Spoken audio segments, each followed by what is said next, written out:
ABC Listen. Podcasts, radio, news, music and more. Joh Jarvis spends a lot of her week at Rikers Island Prison. Rikers is a notorious remand jail in New York City. Joh goes there to teach meditation to men being held in the jail.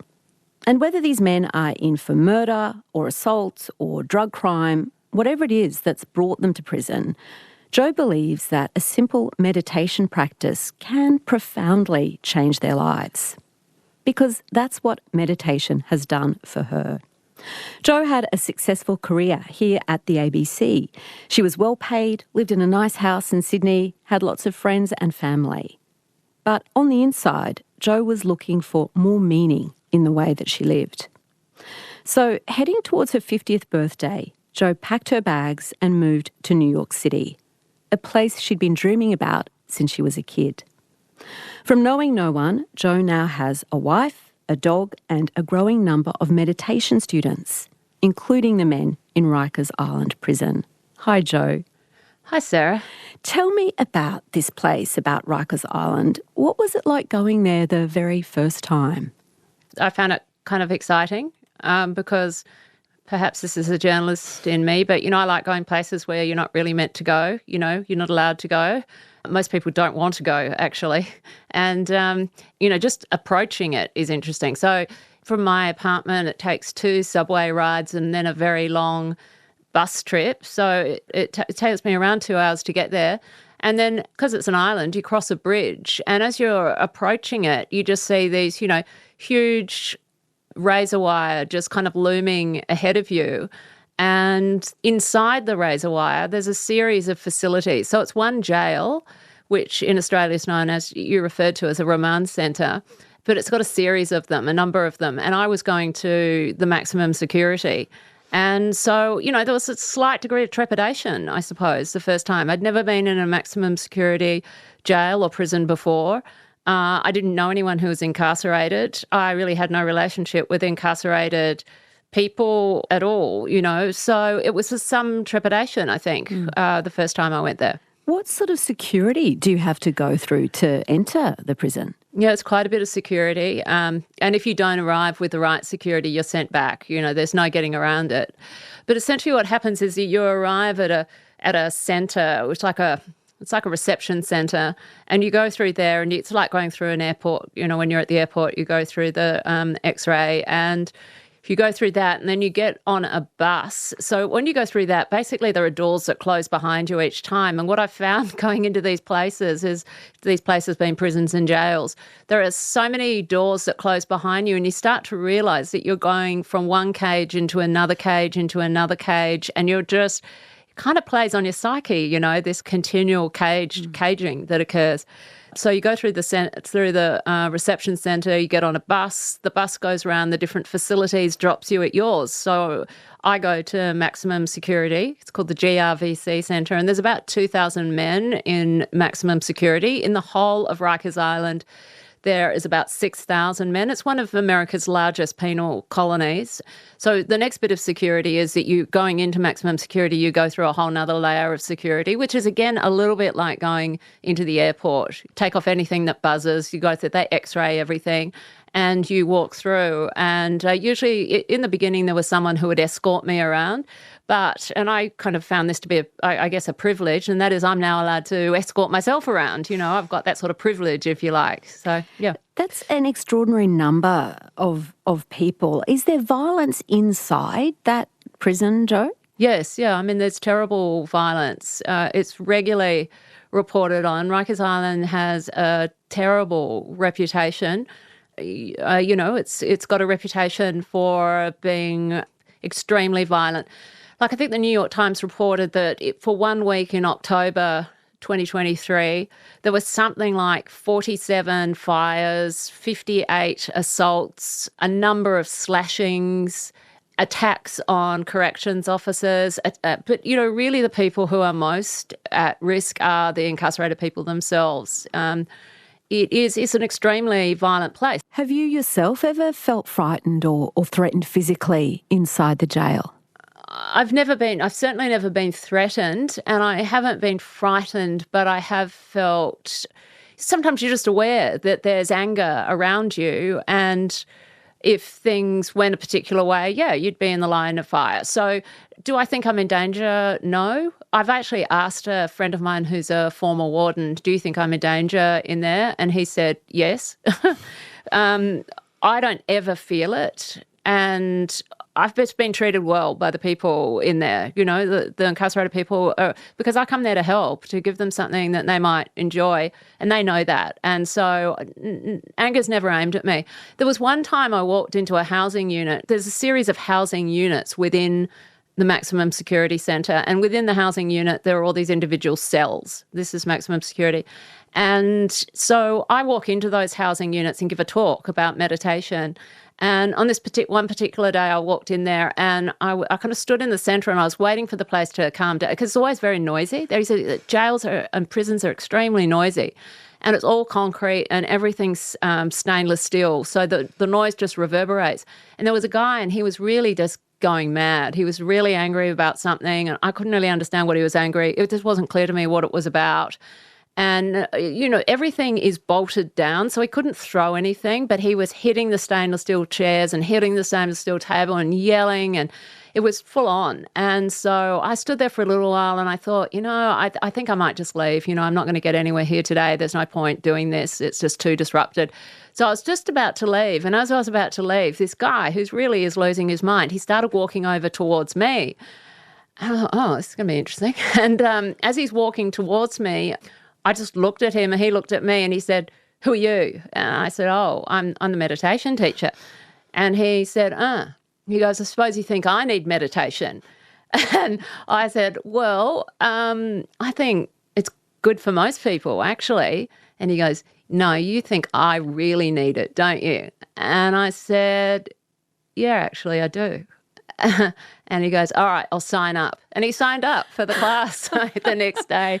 I was teaching him. Institutions of all kinds, they not only have their special sounds, they have smells, just that number of people put together. What's it smell like inside Rikers Island? You're so right. It really does. It has a particular smell. It's a sort of smell of stagnancy. There's very little airflow, if any airflow. You know, there's no open windows. And it's not because I think that the place is dirty. I mean, it's been cleaned all the time because there's a lot of people there to do cleaning, you know. Yeah, it doesn't smell good. Inmates volunteer to come along to the meditation course that you run, Joh. How do you begin it? What's your spiel? They're always fascinated by my accent, and they always ask me about, did you know Steve Irwin, and do you know what happened to Steve Irwin? And there's always a conversation about Steve Irwin. And I just explained to them that this is a technique that, if they're stressed, will make them feel better. And I explained to them that it's very simple, that I will take them through it over 4 days, and by the end of it, they'll be self-sufficient, in that sense, meaning they don't need me, they don't need any apps or any guidance. They're completely self-sufficient, and that means that they can then meditate for 20 minutes twice a day, able to do that, and that they will feel better. So I talk about it just in terms of feeling better. I try to make it as practical as possible. I remember one time I walk in there, I'm giving the talk, this is about stress. This improves your capacity to handle stress. You will feel better from doing it. I'll show you how to do it over 4 days. So I'm giving the talk. And then there's a guy off to my right, and he's got his feet up on one of the chairs, and he's got his arms out in front of him. He's doing push-ups, and, he's very well built, and he's just like doing these push-ups at this great rate. And as I'm talking, he goes, I've got a question. I'm like, yeah, what's your question? And he said, I want to know how it's going to help me on the street. I'm like, interesting. Okay. And I'm like, well, the way that will help you on the street is that if your nervous system is just full of stress, it really affects your capacity to be responsive. It affects all sorts of things. It affects your capacity to be in the moment, and you need to be in the moment to be alert and aware of what's happening around you. And he's like, oh yeah, that makes sense. Did he keep doing the push-ups after that? He's the whole thing. He's still doing the push-ups, but he did sign up. And so, I mean, I don't try to pretend I know anything about a life I've never lived, but I do try to put myself in their position. And it is a different sort of pitch, if you like, than it would be if I was teaching a corporate lawyer in Manhattan. It's just a different. The questions in the course itself, like when they're learning, they're exactly the same questions. And it always comes down to the same things for people, oh, there's so many thoughts in meditation, or there's this or there's that. Yeah, I feel better. They're always saying the same things. It's so wonderful, actually, that we really are all the same when it comes down to some basic things. Do you ask the men to close their eyes when they meditate, Joh? I do, but people who have been very traumatised don't always want to close their eyes, and in a prison, people don't always want to close their eyes because they don't trust the people sitting around them. So I say to them, I would like you to close your eyes, but if you don't feel comfortable doing this, just half close them.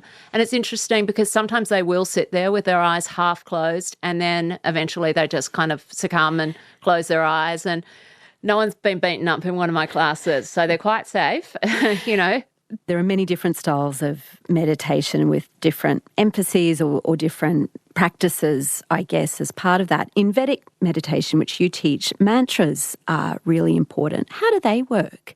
So the mantras for this type of meditation are called bija mantras. That just means they're seed mantras. It's like planting a seed, if you like. These mantras, they don't have any meaning. So when you think them, your mind doesn't get caught in the meaning of them. Your mind responds to the vibrational quality. And they're a vehicle for the mind to go inwards. So when you think these words and you don't chant it and you don't say it over and over in a clear, concise sort of way, you think it and you allow it to drift away. And that process of allowing the mind to drift takes your mind inwards. And as the mind goes inwards, the body starts to relax. And through that process, the mind goes to subtler states of thinking, which is very calming, it's very peaceful. But also what happens is that the body, when it relaxes, releases stress, because stress is locked in the physiology. And the thing is, with this meditation technique, you're doing it twice a day. So you're systematically removing years and years of built up stress and trauma. And then you're also countering the stress that will come in that day. What sort of things have inmates told you about their experience with the practice and with learning meditation? They are often so insightful. And I think about this guy called Angel, who I taught about a year ago. And on the second day, he said, and he definitely didn't say this in front of the rest of the class, he said, oh, this is making me feel softer, like more gentle. And I said, oh, well, that's probably a great thing to feel, isn't it? And he said, no, it's not at all. And I said, why? Could you say more about that? And he said, yeah, because you do not want to feel like that in here. He kind of looked at me like, you're a bit of an idiot, don't you get it? And I did kind of get it, but I wanted him to say it. And look, I think that's the case for any man, actually, for men, not any man, but a lot of men. They have to be tough. They've got to be seen to have it together. Now, if you're in a jail, which I've described the violence before, so you've just got this hostility and violence around you, or the potential for it at all times, you're going to want to feel ready. You're going to want to feel like you can take on anyone. They're on high alert. And so feeling tough. And also this guy, Angel, had also lived on the street. So he had built a lot of defences and he didn't want to feel that softness. So I sort of walked him through how, in fact, it was going to become his best friend, and how it didn't make him weaker, and that because I think he had that sense of, if I relax too much, I'm not going to be able to look after myself. But it's actually not the case. And sometimes, people who are corporate people will say a similar sort of thing to me. It's actually interesting. They'll say, oh, I'm feeling so relaxed. I'm really scared that I'm just not going to have enough kind of stress to keep driving me. You're going to be walked all over. Yeah, and right. So, and what do you say when people raise that fear with you? Like, if I get let go of all these defences, how am I protected? Well, I say you are protected because you're more in touch with yourself. So you're more capable it's a bit like with the guy who was doing the push-ups, wondering how it's going to help him on the street. You're more in the present. Well, you are in the present moment. Your mind is less distracted because you haven't got all of the stress just pulsating through you. You're in the moment, you're aware, you're alert. So things like your peripheral vision is enhanced. Your capacity to sense what's going on around you is enhanced. it's just a different way of thinking. And, the people in prison are not the only ones, as I just described, who kind of think that they need to be defended and hard in order to be effective. It's actually just not true. Now, I don't get much to hear the stories of their lives, but I do get to see them before and afterwards. And the before and after, that I feel terrible to, hey, I'm feeling actually kind of good now. And that's only after 4 days. So tell me about the decision of yours, Joh, to teach meditation in prisons. Like, where did that first come to you? Or how did it come to you? Did it come to you in a flash, or was it something that you were building towards? How did it happen? There are so many different reasons that I wanted to do it, but yes, it did also come to me in a flash. So all of those things are true. So I was speaking to somebody whose opinion I kind of value highly, and somebody who, advises me from time to time. And he said to me, if there was one cohort of people that you wanted to teach, who would it be? And I said, without missing a beat, incarcerated people. And I hadn't even been thinking about it, but I just immediately said incarcerated people. And he said, you should do that. And I said, well, I think it's the sort of thing that you do once you've really established yourself. You go and do that work then. And I didn't feel well established at that time. And he said, no, you should do it, because that's where you'll get the drive, you'll get the passion, have passion, you will be able to do that. And the rewards that you get from that will surpass anything you've ever done. And he was absolutely right. I guess I was always just extremely struck by our penal system, the way that we throw people in jail and prison and kind of leave them to rot, mainly. It doesn't seem right to me. It's always worried me. I don't think it's right. And I have also thought, if I was in there, I would want this. If I had to be in there, I would want the relief that meditation gives me. So I guess it's all those things that led me to want to do it. Was it hard to convince the prison to let you in to volunteer teaching people meditation? What was that process like? It wasn't easy, actually. Yeah. I mean, they just don't let people I just want to come and volunteer in the prison. And, they don't. And I think I just got lucky in many ways. So what happened was I applied to be a volunteer. I didn't hear from anyone for a long time, and I just kept ringing them every day. Journalism, the persistence and the determination that it takes to, be a journalist actually came in very handy in a number of ways, and that was one of them.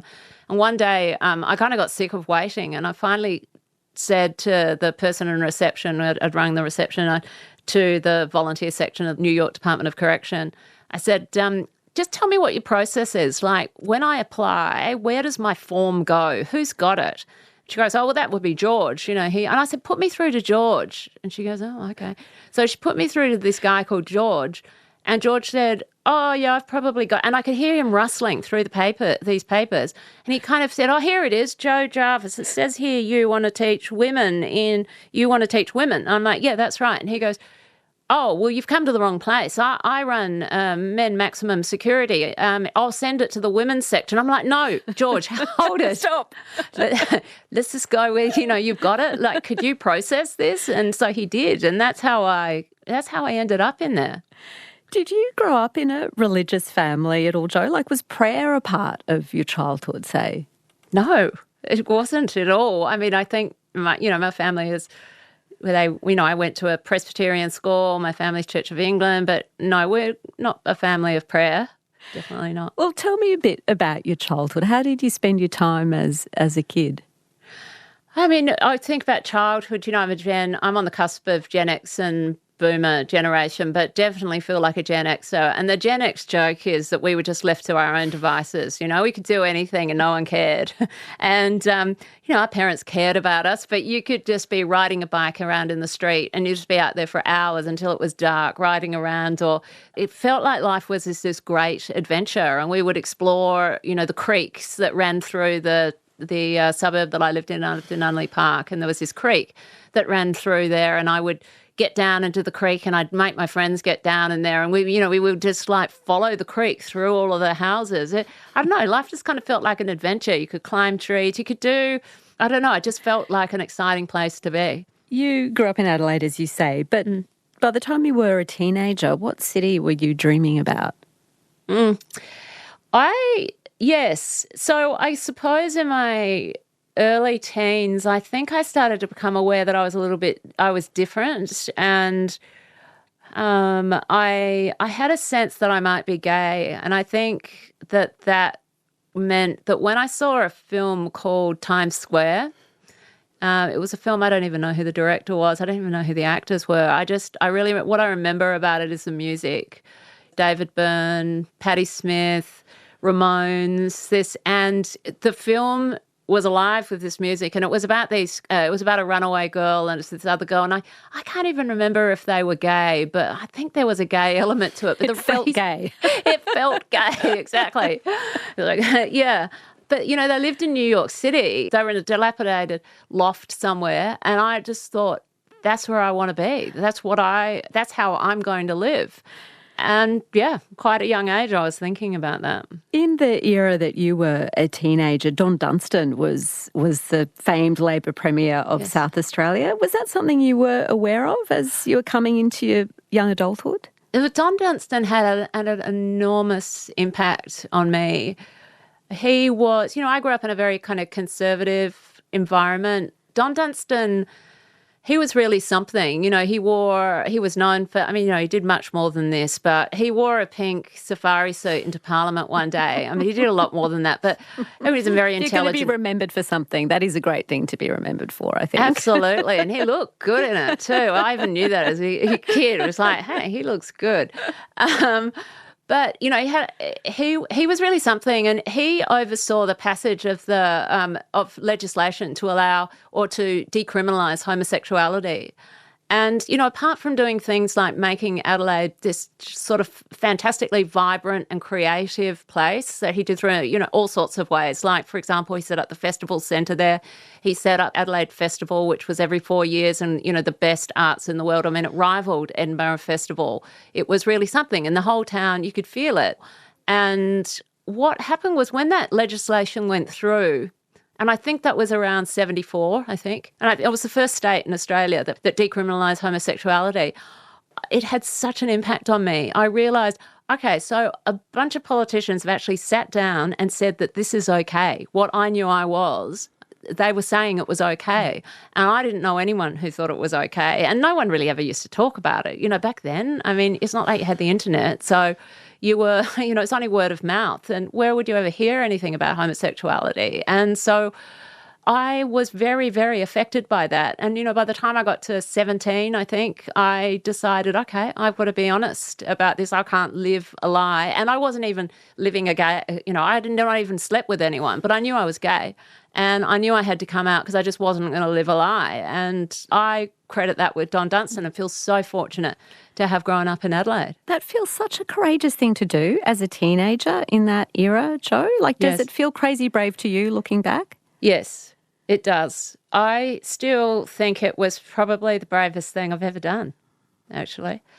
Getting quite emotional, but it was a gutsy thing to do because nobody around me thought it was a good idea. Nobody's patting you on the back.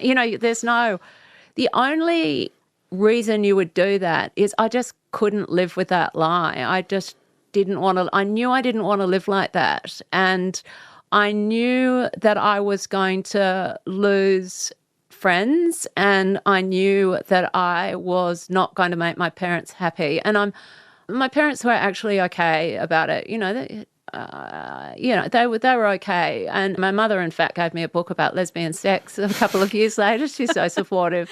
But yeah, I think it was a pretty gutsy thing to do, actually. Yeah. You went on to university and at that time helped pay the bills by working as a bike courier. Was that a good fit for you, that job?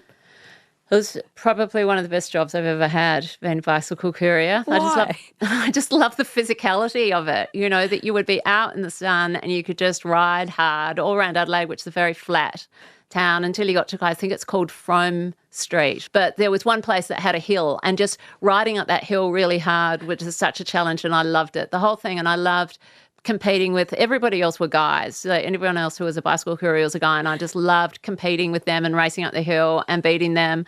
And it just was fun. It was competitive, it was physical. But the other thing that I loved about it was that you could turn off your radio so that they couldn't contact you. And we just would lie around in Victoria Square and just look at the sky. And I just thought it was a great job. I made enough money to live, and that was in between 2 university degrees, the first degree that I dropped out of, and before I'd started journalism, that's what I did. And I think it was a really terrific job, actually. Well, why did you leave the life of the happy bike career for journalism? Why did you want to study journalism? Look, I think it was actually my father's idea. I just didn't think that he could see a future for me. And he was very concerned that that's where I was going to spend the rest of my life, as a bicycle courier. Who knows whether that would have happened. But he encouraged me strongly to get into journalism and to go and apply to the journalism school in South Australia at the South Australian University. It was called McGill in those days. It was a very good course. It was, renowned for its connections with the industry. So I was very fortunate to get into that journalism school. And I was curious, and I actually knew quite a bit about current affairs. I was interested in the world. I was an engaged thing. So it was a good fit for me. And I think I was pretty fortunate, really, that my father pushed me into it, because I wasn't going to do it of my own volition. I was happy just to be a bicycle courier, actually. You ended up joining the ABC as a cadet reporter and was sent to Darwin. What was it like arriving in Darwin back then? Darwin was a wild place back in 1991. It really felt like the frontier. The airport wasn't actually a proper airport. It was a hangar for the Air Force. And I remember seeing a guy who was sort of walking ahead of me, and he was wearing like a 10-gallon hat. He was a cowboy, full cowboy, and not an affectation. It was for real. I just thought, well, this is fantastic. This is like really interesting. I'd never been to Darwin before. There was a wildness about it that really isn't evident today, I don't think. Podcast, broadcast, conversations with Sarah Konoski. And then as you were making your way in this career in journalism, Joh, you got the news that your younger brother Sam had died suddenly. What happened? Yes. My brother took his life, actually, and very, very shocking. Even today, gosh, so many years later now, 23 years later, I can still feel emotion from that. And he took his life, and he was only young, 27. And it was just, it's very hard to even express what something like that feels like. And to see my parents just shattered, my sister, it was terrible, and to lose my brother. And it impacted me, and, to this day, really does impact me. But of course now, nothing to the extent that it did at the time. But if I look back now, I think I went into shock for a long time. Did you have any idea that he had been suffering the way he was in the lead up to that? I did. We did know that he was suffering, and there was that awful sense of hopelessness that we couldn't help him. At various times, he had been diagnosed with different mental illnesses, and I don't think by the end that any of them actually remained the final diagnosis. He was a very spiritual person, actually, way before I was even interested in anything spiritual. In fact, his death led me to that, if anything, it did. But he was thoughtful and insightful, but also deeply troubled, and at times very angry. And yes, we did have some idea. We had a lot of idea, actually. He had been in a lot of trouble, and we knew that he was floundering. But still, when somebody does that, it's not, it's not like you're expecting it. No, the shock of that way of losing someone is so profound. And, people react in different ways. Some people fall into the loss of it, and some people desperately try to distract themselves or look elsewhere. I mean, what were the months after your brother's death like for you? Did you bury yourself in work, or what role did work come to have at that time? Well, actually, around that time, I had applied for the role as China correspondent for the ABC. And when my brother died, I thought, I don't want to work here anymore. I don't want to work. I just couldn't. I was actually, told that I was going to get the job, and they're like, you really shouldn't leave. You're going to get that job.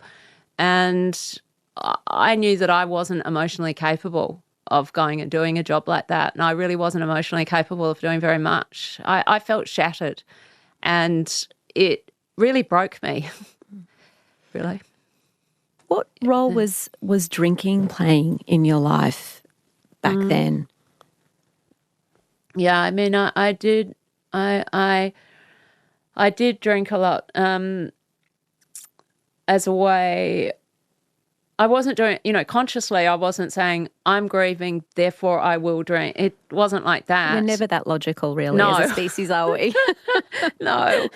But I did. I would drink heavily on a Friday night. I was sort of aware that I had a drinking problem, and so I worked very hard to control it. And I guess I had a lot of professional pride. When I did eventually go back to work, and the grief with my brother really stayed with me 4 years, and I buried it with alcohol. I didn't drink every night. I would drink on a Friday night, and then it became, I was drinking on a Wednesday night. I was drinking on a Wednesday night and a Friday night, or a Wednesday night and a Saturday night. And my body's never coped very well with alcohol, and I was drinking quite a bit of it. And so the rest of the week I was recovering from those two drinking stints. And I was in a very, very bad way. And the thing is with alcohol, it's sort of protecting you to a degree. Well, that's why you're doing it. It's stopping you feel, but it's actually weakening you, deeply weakening you. All of your defenses, your physiology, everything is just getting broken down. And if I have a drink now, just one drink makes me feel terrible. And I'm like, I can't believe I would just drink quite a lot of wine back in those days. And that was the better option. I mean, as you say, people do it for a reason, and it felt, no matter, even if it felt bad, it presumably felt better than you were feeling without it at that point somehow. So how did that come to an end? What was the turning point for you around alcohol? Well, I had a girlfriend at the time who said, if you don't stop, I'm leaving. And that was the trigger for me. And so I went and got some help, and that worked. I did. I stopped, and I took it really seriously, and I did, everything that I was kind of told to do to remain sober. So in many ways, that's a good thing. Of course, it's a good thing. But what happens when you remove a substance like that really is kind of keeping you together, is stopping you feeling all of those things you don't want to feel, then all of those things come out. It's just natural. And so I then just became overwhelmed by these thoughts and feelings that I was absolutely unequipped to deal with. I had no idea what to do, and sort of began a very kind of intensive time of things like therapy, and I would swim a lot. I'd do a lot of yoga and eat, I was trying to get my nutrition right and all of these things, but nothing was working. Nothing was working in the sense that I didn't feel better, and I couldn't see any improvement, and I was really quickly losing hope, I think. I mean, I had never thought about doing anything like my brother had done, but I lived with deep depression and anxiety, and I was never diagnosed with those things, but I know that that's definitely, if I had asked for a diagnosis, that's what I would have got. So is this at the point in your life, Joh, when you find meditation? Yes. So I was ABC News Radio. I was talking about how I had tried, the only thing I hadn't tried to get better, to feel better, was meditation. And I had actually gone to some Buddhist centres, and they're very lovely people, I was kind of put off by the traditional nature of it. There were a lot of people in robes, and it didn't look like, I just didn't feel like I could fit in there. At the time, I found that too confronting. I thought it was weird, and I just couldn't see myself in it. And so I was really despairing. It was like, well, that's not going to work either. And then someone said, you should try Vedic meditation. They don't, it's a bit different to that. And I found a guy in Sydney who, when I met him, he looked like a football player. A rugby union, striped shirt, and, he's just a guy, and he was very lovely, and he taught me this technique, and it impacted me immediately. From the first time, that first day I learned it, I thought, oh my goodness, this is this is it. Why? How did you feel in that first meditation session? I felt free. It's not, nothing can, there is no thing in this world that will fix you in one moment. There's nothing. But you can have relief in one moment. And I received that relief in that one moment. In that first 20-minute session, I walked out of there and, I mean, I'd never taken psychedelic drugs, but everything was this psychedelic green outside. Something had happened and I was sort of on a whole other plane. Didn't remain like that. I'm just saying that was the impact on me at the time. And then what I noticed for the rest of the week, because you go for 4 days, so you go for 4 classes for an hour, 90 minutes each time. As the week progressed, I just got more and more relaxed. And if you have been in this kind of literally a prison of your own mind, to feel relaxed and to feel happiness for the first time in I don't know how long, I just had these glimpses of hope. It's like, oh, something is being unlocked here. I know this is the key. And yeah, so not surprisingly, I continued with it. You took up this practice and ended up training as a teacher of Vedic meditation, and then one day had a meeting with a senior teacher who was visiting Sydney, and you asked him if he had any advice for you. What happened? This senior teacher was in town and we were in Bondi, a beautiful house overlooking the sea. And, I considered him wise. And he had been telling me a number of things about the tradition that I had learned meditation in, and I found it very interesting. But at the end of the session, I just thought I'd ask him if he had any advice for me. And so I directly said, do you have any advice for me? And he said, and he kind of gestured out to the sea below and he said, you got to get out of this place. It's a dangerous paradise. I'm like, oh, my goodness, that's not exactly what I thought you were going to say. I thought you were going to say I needed to do, an extra 10 minutes meditation a day or something like that, that kind of advice. And so I said to him, so where do you think I should go? And he said, New York City. And he was American. And it was like someone had shot me through the heart in a good way. I was like, you're kidding. That's the place I've wanted to live my whole life. I've just never had the wherewithal to get myself there. And, and at this point I'm in my late 40s. And it was one of those things that once you hear it, you can't unhear it. And as a result, it just bothered me and bothered me and bothered me until I finally did it. How did people react, Joh, when you said, I'm leaving ABC News Radio, I'm leaving my life in Sydney and I'm going to New York?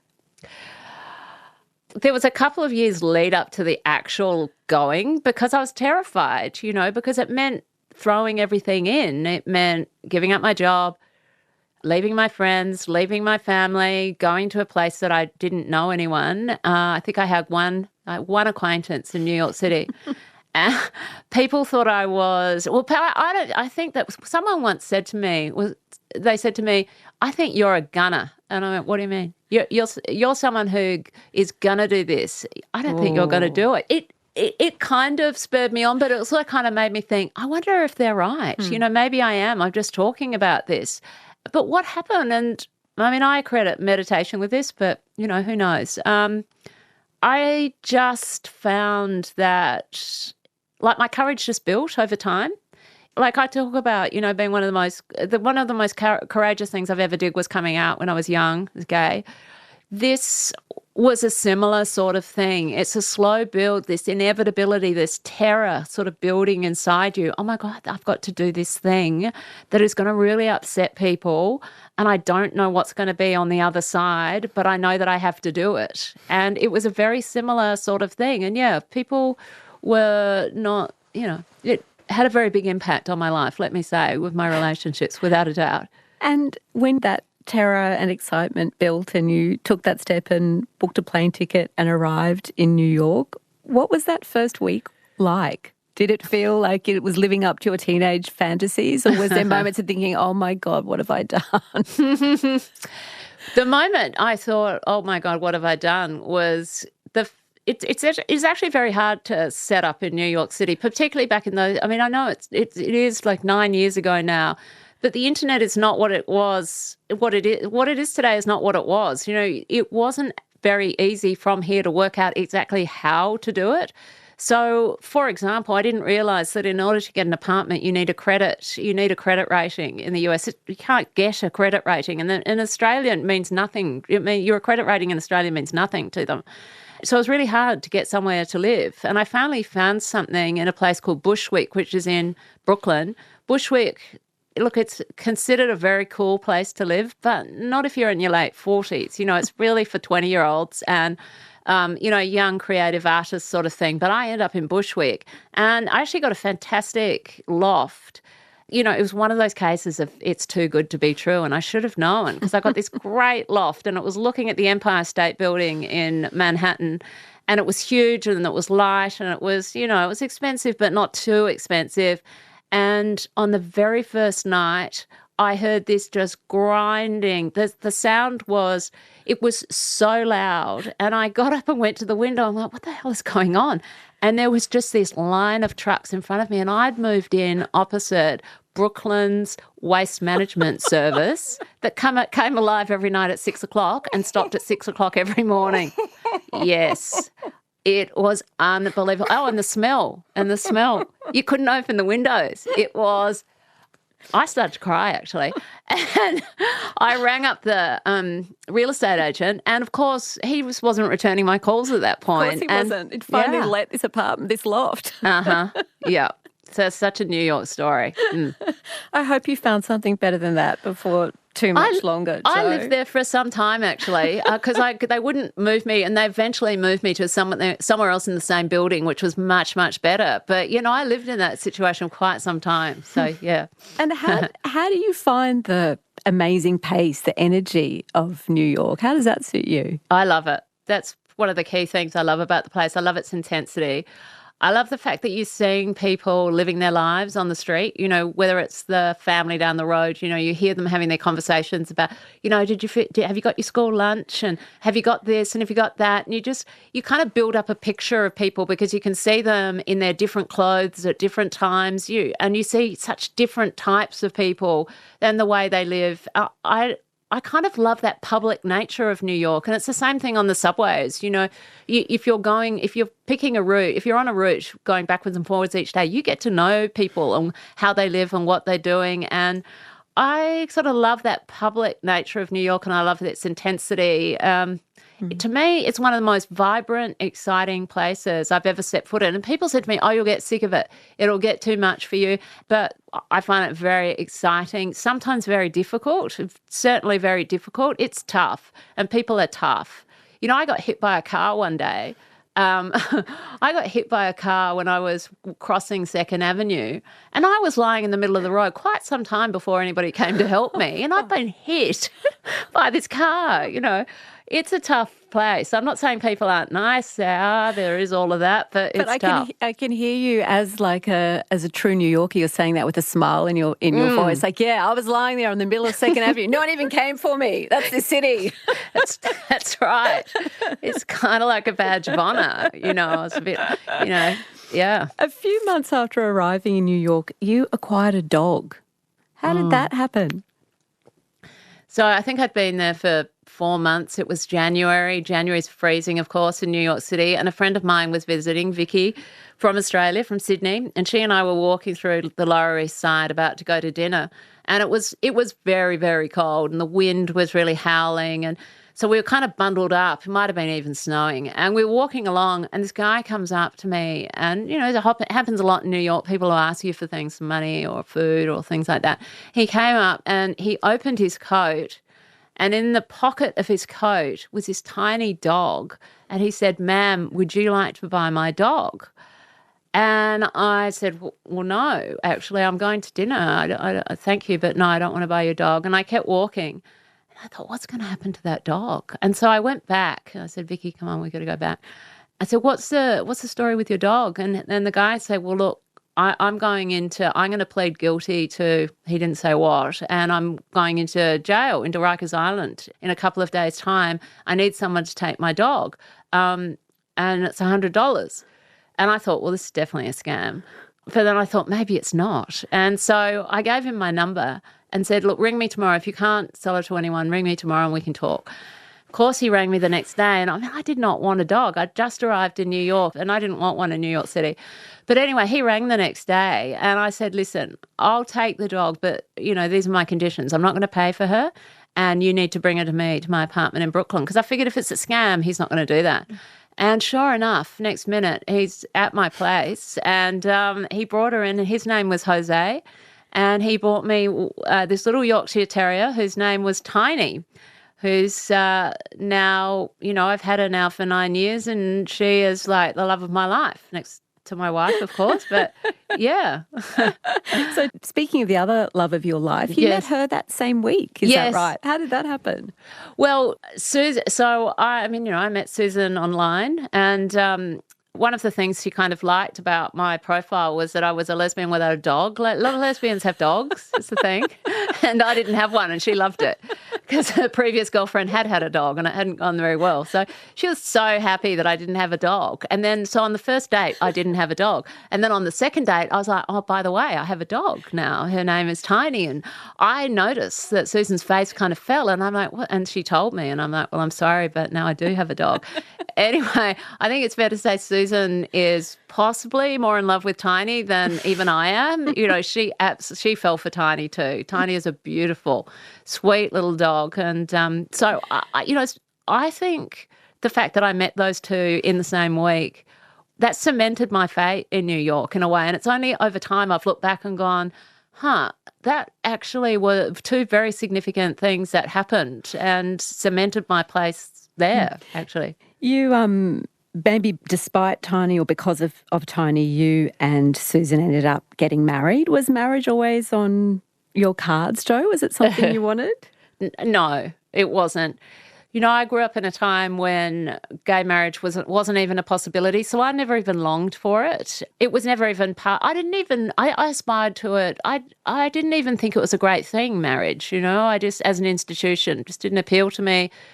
I kind of thought, even if you have a piece of paper, why does that make make this union more meaningful than if you don't have a piece of paper? I just didn't, but I needed to get married in order to get a green card. So, once I realised that, I remember going home one day and saying to Susan, hey, so lawyer tells me I need to get a green card. The current visa I'm on is not going to work anymore. And I said, in order to get a green card, I need to get married. And she looked at me and she said, well, I'm not the marrying kind. And I said, well, I don't like dogs and I'm not getting married. That's right. Yes. Welcome to your new life. And so, but we never discussed it again, and we got married, and I actually really like being married. I think it's kind of great. Where did you get married? Where was your ceremony? It was in the town hall, Lower Manhattan, where, a lot of people get married. It's kind of, there's a whole thing down there. It's very exciting. There's a lot of people getting married, and, we had this celebrant who was very taciturn and very all business and just get in and do this and now I'm marrying you, and it's kind of like, it wasn't, we loved it and our friends were there, so it was really fun, but it was the fact that the celebrant was just so sort of offhand with us that made the whole thing very funny. I remember I said to her, oh, will you be in the photo with us? She goes, no, I haven't got time for that. So next. Yeah, next. Kind of was a bit like that. After you've spent a day teaching meditation inside the prison, inside Rikers, Joh, and you walk back out through all those gates, hearing them all close behind you, leaving those men there, what's it like to be back on the outside again? So it's funny you ask that question, because I often think how, the stark differences that I experience, that I'm in there with the smell that we talked about earlier, with these men who live in really terrible conditions, who don't know what's going to happen in their life. They're waiting for their case to be heard. They don't know if they're moving upstate to a prison upstate or whether that they'll be released.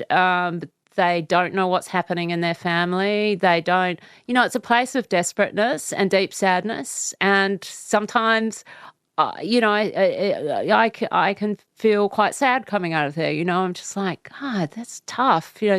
I will have spoken to someone. I'll see their sadness. And And then I come out and then I get on a bus and then I get on a subway and I'm back in this kind of, very nice suburb or neighbourhood, as Americans say, in a very nice neighbourhood, drinking a latte. And it's a strange contrast. I feel very fortunate. And honestly, I feel very fortunate to do the whole thing. I feel fortunate to work with those people. I feel fortunate to be in touch with them. There's something about incarcerated people that I find very interesting, and that is that they're very straightforward. I don't know if you can make a generalization like that, but yet I'm going to.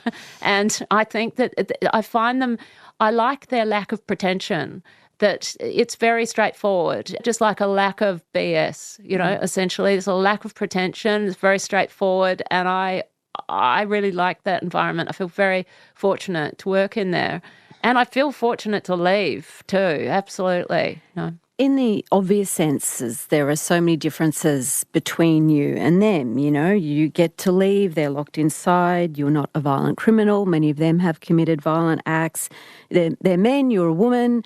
But are there ways that you feel connection? Are there places that you see yourself in them? Well, yes. I understand the anger. Well, put it this, I don't necessarily understand their anger, but I understand being angry. I've experienced a lot of anger. I used to be very angry, and I understand what it's like to feel frustrated and angry and not know how to resolve that in yourself. And I see that with people. Like the key things that men say to me in there at the end of the course is, one, I feel less angry. I don't feel so angry anymore. Or they'll say, my mom tells me that I don't sound so angry. Or my girlfriend says my girl, they always go, my girl. My girl tells me I don't sound so angry anymore.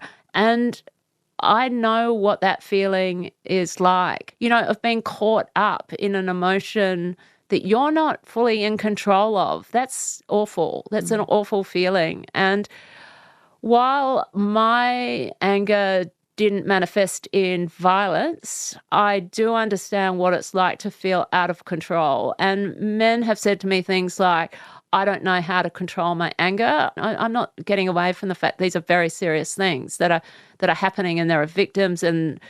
But I'm also saying to feel like that and to admit it actually shows a large degree of self-awareness, actually. Joh, it has been just fascinating to hear about the work that you're doing and a little about your life. Thank you so much for being my guest on Conversations. Well, thank you, Sarah. I've really enjoyed speaking to you. Joh Jarvis was my guest on Conversations today. This conversation was recorded on the lands of the Turrbal and Yagara peoples and produced by Alice Moldovan.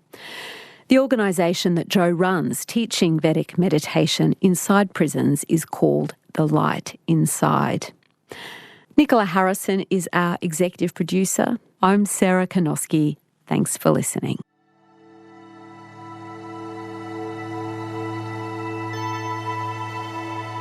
You've been listening to a podcast of Conversations with Sarah Konoski. For more Conversations interviews, head to the website abc.net.au/conversations.